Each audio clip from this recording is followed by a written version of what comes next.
You're welcome to the Discipleship Broadcast. This Bible-based program is designed to improve your spiritual growth. As you know, Christianity is about the believer becoming more and more like our Lord Jesus Christ. We aim at realizing this goal in your life by teaching from a well-structured and tested curriculum, which is already helping thousands of people. Seize this opportunity and listen to the voice of the Holy Spirit as the teaching follows now. Your life can experience a positive impact. Be blessed as you listen in Jesus' name. Amen.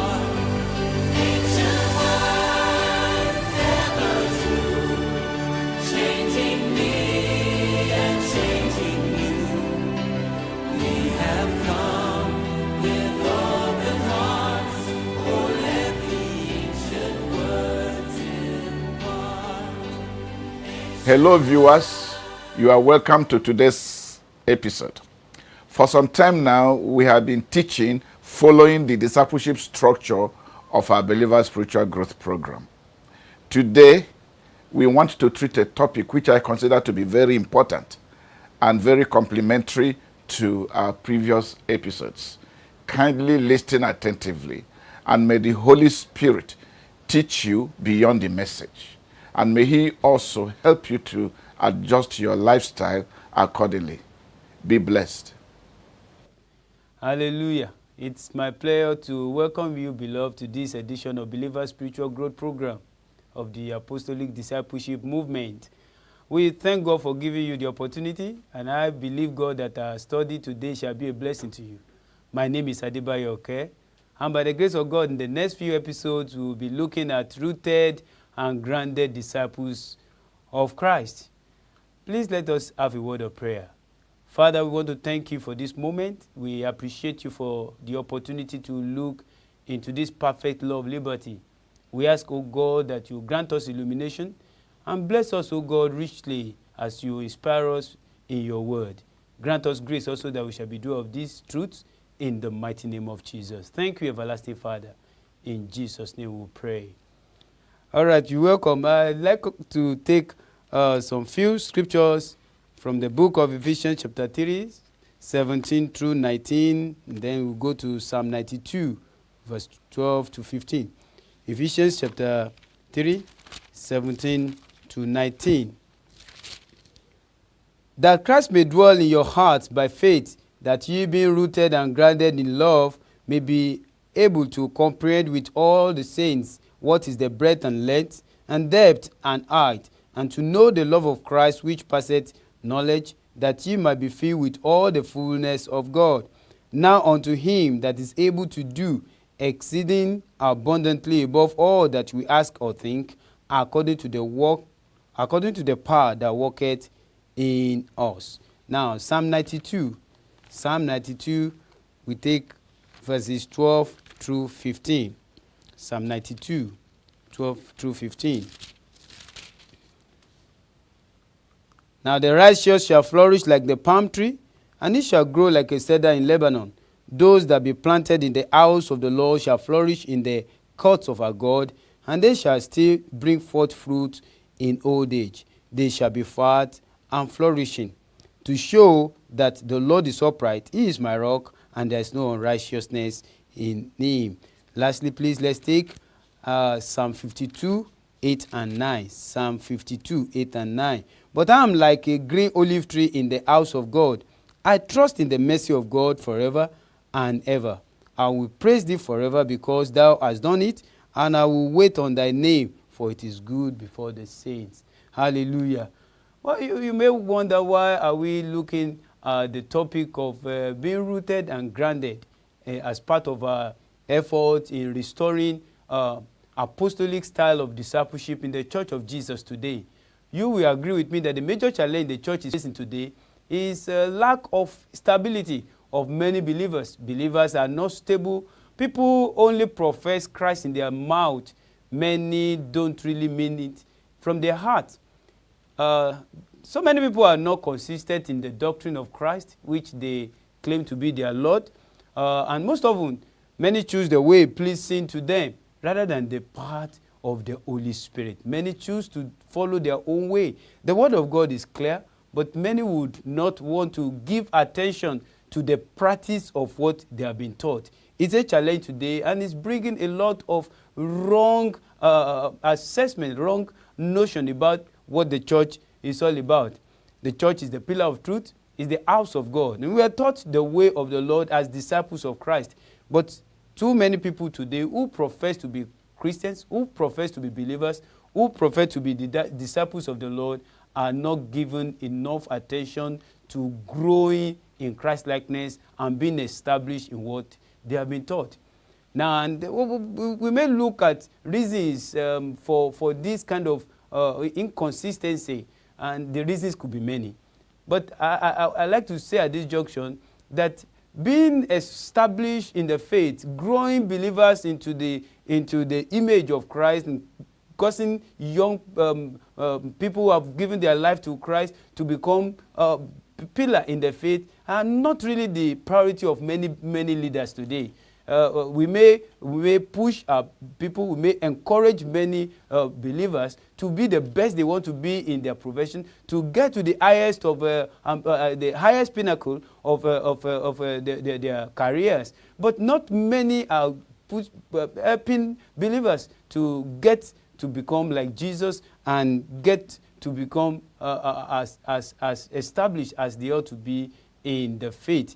Therefore, because it is not the aspiration of many leaders, teachers, preachers, pastors, it is really not the desire of many believers also. So we have a situation where we have leaders who do not care about the growth of their members, and we have also believers who are not interested in growth in faith. So this situation is really pathetic. The leaders on one hand are not very concerned about the growth of believers, while the believers also are not interested in growing in faith. So many never truly understood also what the faith is all about, what the church is all about. Many have taken the church to be another social institution, a place where we just play around, where we just socialize. But the church is more than that. So this has led to complete departure from the purpose of God for the church. Today we have leaders who emphasize more on the pursuance of material gains, attainment of whatever height we have set for ourselves, ambition, instead of seeking to live Christ-centered life and coming to maturity in such a way that the Lord of heaven can depend upon us to expand his kingdom here on earth. So it is more pleasing for many leaders today to have committed churchgoers, committed church members, than committed kingdom saints. And that's not the expectation of the Lord. So I don't know. I need to challenge you. I need to call your attention to it. Are you a committed churchgoer, or are you a committed kingdom saint? So, and again, many are not even aware of the stiff opposition, the satanic opposition that the enemy is putting against believers' growth and maturity in the faith. Many take this thing very lightly, thinking that we can do anything that we like, not knowing that the enemy is at the door, not really desirous that we should be or bear the image of the Lord. So I can say at this junction that the devil is not really afraid of our gatherings. He's not really afraid of how much we have acquired or whatever height, status, all of that we seek so much today, even as believers. What the devil is truly afraid of is the transformation of our individual lives. That's why many people are running here and there today, because they claim to have left the domain of the devil, but they are still within the domain of the devil because they have not grown to become Christ-like as the Lord will want them to be. Now, becoming like Christ is the ultimate aspiration of every true believer. And I don't know if that is your aspiration. That's the expectation of God, that we should come to fullness of Christ, Christ being the firstborn among many brethren. So, but many have remained in the state of what I call the perpetual state of spiritual babyhood, when people refuse to just grow out of babyhood, state. And mature people are discreet. Mature people are they have this attitude of responsible independence. responsible independence. When we grow to be able to account for what we do, we really desire to be like Jesus in every sense of it, and we know that indeed that's the expectation of God for our life. So mature people are resolute in their decision. They maintain clear posture when it comes to Christian faith. They are not ambivalent. They are not here and there, unlike what we have today, whether among the old or even among the young. Too many people, too many so-called believers are neither here nor there. They are unstable. They are lukewarm. They are not consistent in faith, and they are not consistent in their commitment to Christ. So these are among the reasons why it's become very important for us to look at what does it take to be rooted, what does it take to be grounded, and what's the expectation of Christ in this respect. Now, may I say at this junction that the word rhizo is the word that is translated root or being rooted. And what it simply means is to take a firm grasp of the soil, as it were, if you look at it vis-a-vis the root of a tree. Now, but what the expectation of God is from that word is to have a firm grasp of instructions, firm grasp of a subject matter. We are anchored. The individual is anchored on the subject that he believes. We take roots. We are connected to the basics. We are connected to the basis of the faith. Look at Colossians chapter 2, 6-7. Colossians chapter 2, verse 6 and 7 says, as you have therefore received Christ Jesus the Lord, so walk in him, rooted and built up. Rooted, firmly grasp, what you have believed, and build up in him. Established in the faith as you have been taught, abounding in it with thanksgiving. That's the expectation of God, that we are people who are established in the faith, who are rooted in what you have believed, who are not easily persuaded, we are not easily swayed. We know whom we have believed. We know the basis of this faith, and we are committed to it. But that is not the testimony of many today. Many have just turned the church to a place of socialization. Now, what are the importance of being rooted? Because being rooted also has implication for being founded. Having a foundation is actually synonymous. The same word that was translated being rooted as a relationship with the word that was translated foundation. So if you look at the word of God very closely, we see that the expression of God is that we should be people with foundation. Our foundation in Christ should be secure. Our foundation in Christ should not be as a result of what somebody said or what somebody did not say, what the behavior of another pastor, the behavior of another person somewhere. Our foundation in Christ should be because we believe the word of God, because we have been taught in the truth, because we have embraced the truth. Hallelujah. And this is very important, because what the root is to a tree is exactly what foundation is to a building. And the root sustains the tree life. It brings water and nutrients for the tree to live. Roots also provides anchorage for the plants. And that's why today many people do not have anchor of their own. Too many aprons, attached to aprons, as it were, of leaders, of people who were supposed to mentor them and lead them in the way of the Lord. They have just refused to grow. They have just refused to grow.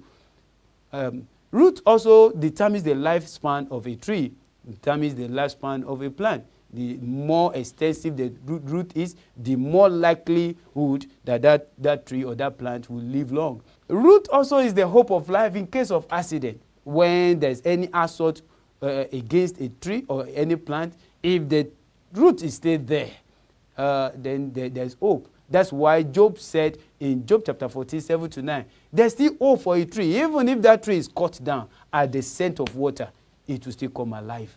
I don't know what you may have been passing through. And I don't know what your experiences may be. If your root in Christ is stable, no matter the vicissitude of life, we can be sure we are still going to stand at the end of the day. So it is the hope of life in case of accident. Root type and the tenacity of root depict the strength of a tree. The strength of a tree has something to do with the root system. And like I said, the root is to a tree what foundation is to a building. And that's why, if you remember the illustration our Lord Jesus Christ gave in Luke chapter 6, Luke chapter 6 from verse 46 to 49. Luke chapter 6, 46 to 49. The Lord Jesus gave a very apt illustration of what foundation is and how our foundation could secure us in situation of challenges. Luke chapter 6 from verse 46. And why ye call me Lord, Lord, and do not do the things which I say? Whosoever cometh to me and heareth me saying my sayings and doeth them, I will show you to whom he is like. It's like a man which built a house and dig deep and laid a foundation on a rock. And when the flood arose, the stream beat vehemently upon the house and could not shake it, for it was founded upon the rock. But he that heareth and doeth not is like a man that is without a foundation, built a house upon the earth, against which the stream did beat vehemently, and immediately it fell, and the ruin of that house was great. So if we build our Christian faith in such a way that we are grounded, we are founded on basics of truth, then no matter the challenges that we may face, we can be sure we will stand. But I'd like to say that it appears that the kind of gospel and the kind of message that's going forth today is not balanced. It tends to portray that the life of a believer is a life without any challenge. It's a life without any trouble. Everything is easy going. It's a roller coaster kind of experience. But that's not true. That's not true. That's not true. Christ has said to us that in this world, we will face tribulations, we will face challenges, we will face all manner of assaults. But what will determine whether we will stand at such instance, whether the family, whether in a workplace, or wherever we find ourselves as Christians, what will determine whether we will be able to stand or not will be the strength of our foundation, the strength of our conviction, the strength of our understanding of the faith. Like it was said here, if you have a person whose house is built on ordinary sand, no matter what comes, when the wind comes, when the prayer comes, that house will collapse. And the same thing can be said of the faith that is not grounded, the faith that is not rooted, that's not firmly established on the basis of truth, like we have with many people who are professing to be Christians today. Now, it's important also to remember that in that Psalm 92 where we read, Psalm 92 from verse 12, please let's get back to it again, because Psalm 92 from verse 12 to 15 will serve as the real anchor for this set of teachings in the next few episodes. Psalm 92 verse 12, the righteous shall flourish like the palm tree, it shall grow like a cedar in Lebanon. Those that be planted, those that be rooted, those that be established in the house of the Lord shall flourish in the courts of our God. They shall still bring forth fruit. In old age, they shall be fat and flourishing. That's the expectation of God. Those who be planted in the house, those who are rooted, those who are established in the house, in the faith, in the fellowship of the church of Jesus, they shall flourish. They shall flourish in the courts of our God. They shall still bring forth fruit even in old age. Hallelujah. That's the expectation of God. That's the desire of God. But it has something to do. Being able to bring forth fruit, being able to meet the expectation of God, being able to remain green and remain fresh, has something to do with our planting. Where exactly are you planted? Are you truly planted on the profession of faith? Or for you, the church is just a place where to just meet with friends, where we hear the message and we have nothing to do with the message. We hear it with one ear and throw it out from the other. That should not be. That should not be, because as we hear the word of God, like we saw in Luke chapter 6, as we give our attention to it and practice the word of God, we are becoming grounded and rooted. Now, take note that in Psalm 92, those who are planted were likened to at least two types of trees, the cedars of Lebanon and then the palm tree. The righteous shall flourish like the palm tree, and those who are planted in the house of the Lord like cedar of Lebanon. Now, you will notice in the scriptures that these are not only times where the Lord or the writers or the prophets liken the believers, the righteous, to trees or to trees especially. And now that we're looking at the believers, growing and having roots, then we need to pay close attention to what the Lord is saying here as regards believers or the righteous being like cedar or like the palm tree. Now, in metaphoric sense, we know that we are not trees, but then God is bringing some insight into what the life of a believer is vis-a-vis the understanding of this set of trees. I read also that time from the book of Psalm 52, 8 and 9. Psalm 52, 8 and 9. And you see the psalmist says, I am like green olive tree in the house of God. I'm like a green olive tree in the house of God. So what's the Spirit of God bringing to our attention here? And I think we need to pay close attention to these three set of trees. These three set of trees, the cedar, the olive, and the palm tree. Now, we will not be able to go deeply into all that today. But maybe we should ask ourselves questions. Why would the Lord liken the righteous to the palm tree? Why would the Lord liken the righteous to the cedar or to the olive? And I think there are attributes and characteristics of all these plants that we need to learn from. God is trying to give us physical examples of the spiritual and eternal truths. Hallelujah. You remember in Psalm 1, verse 3 also, the Bible says, it shall be like a tree planted by the riverside. The righteous shall be like a tree planted by the riverside, that bring forth its fruit in season. Its leaf also will not wither. Whatsoever it does, it prosper. That's the righteous. There's something about these trees that the righteous can learn from. And also, Hosea chapter 14, verse 6, talks about the people of God being like cedars of Lebanon. His branches shall spread, and his beauty shall be as the olive tree, and his smell as Lebanon cedar. Hallelujah. The righteous shall flourish like the palm tree. That's what the word of God says. And we need to pay close attention to these trees. Now, by the grace of God, when we will continue in the next episode of this study, we will look more closely at what the palm tree, what are the characteristics, what are the natural characteristics of the palm, what are the natural attributes of the palm that's of so great importance to the Lord that He will want us to pick some lesson from. And then we will look at olive also. We will look at cedar. And I'm sure we're going to get very interesting insight that would give us what our aspirations should be. Give an idea of what our aspirations should be.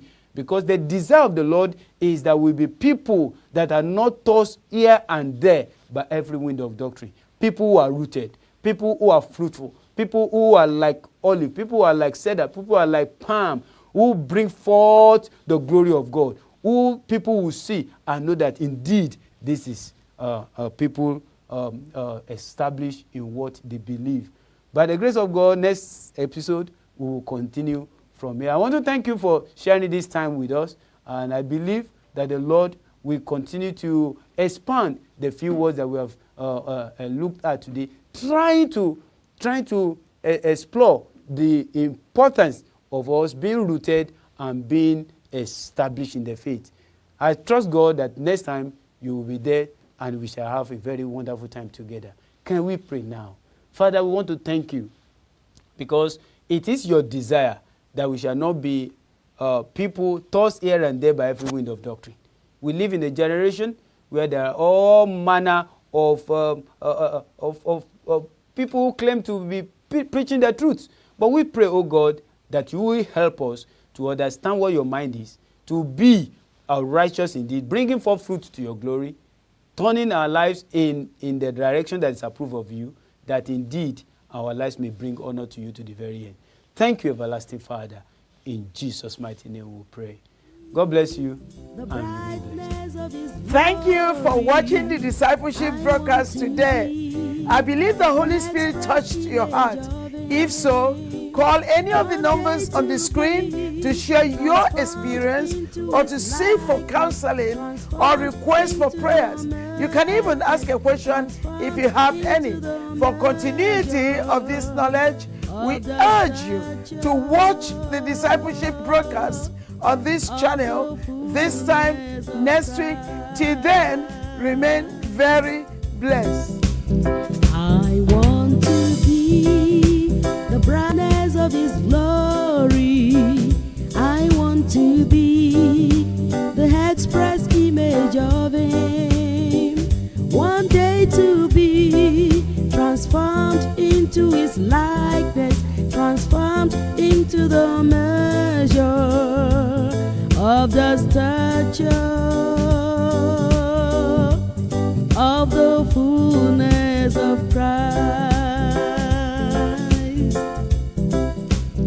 I want to be the brightness of His glory. I want to be the express image of Him. One day to be transformed into His likeness, transformed into the measure of the stature of the fullness of Christ. I want to be the brightness of His glory. I want to be the express image of Him.